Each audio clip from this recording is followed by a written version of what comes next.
Magandang hapon mga kapuso. Ako po ang inyong Kuya Kim na magbibigay sa inyo ng trivia sa likod ng mga trending na balita.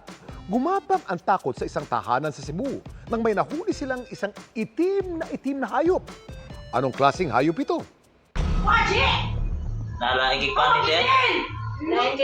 Isang hindi inaasahang bisita ang gumulantang sa tahanan ng mag-ina Maria at Rina dito sa Borbon, Cebu. Feel niya yung likod nito na parang may kaliskis. Na-shock siya kasi parang akala niyang laruan is buhay. Para talaga siyang maliit na crocodile. First time pa po na nakakita ng ganong hayop.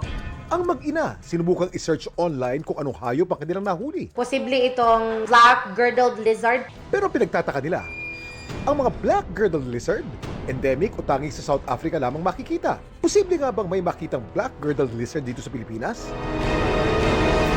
Kuya Kim, bakit may mga hayop na endemic lamang sa isang naturang lugar? Kuya Kim, ano na? May mga hayop o halaman na endemic o nakikita lamang sa isang partikular na lugar dahil sila ay highly adapted sa niche o environment na yun. Ang mga hayop ay maaari kumakain lamang ng isang klase ng halaman na doon lamang tumutubo. O di kaya ang mga halaman ay maaari lamang mabuhay o musmong sa isang partikular na klima o soil type. Ang mga black girdled lizards ay mga endemic sa South Africa. Sila ay mga medium-sized lizards na mahaba ng 7 to 9 centimeters lamang. Ang mga black girdled lizards ay pitch black o napakaitim ng kulay. Pero ayon sa isang herpetologist o eksperto sa mga reptiles at amphibians, ang nahuli na mag-ina hindi isang black girdled lizard, kundi isang spiny waterside skink. It is endemic, meaning dito lang sa Pilipinas nakikita. Sa Cebu, Panay, Negros Islands, sa Luzon. Tinatawag din itong crocodile skink. Yung kanya kasing balat, yung kanyang kaliskis, very spiny, quite similar to crocodile. Ang nahuli namang spiny waterside skink ni Narina, kanilang pinakawalan. Pero ano naman kaya klaseng lizard o butiki ang may kakayahang magpalit ng kulay? Ang mga chameleon ay may kakayahang magpalit ng kulay ng balat.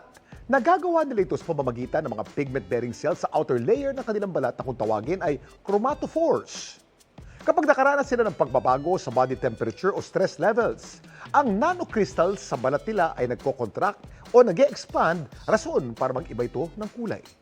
Laging tandaan, kimportante ang may alam. Ako po si Kuya Kim at sagot ko kayo, 24 oras.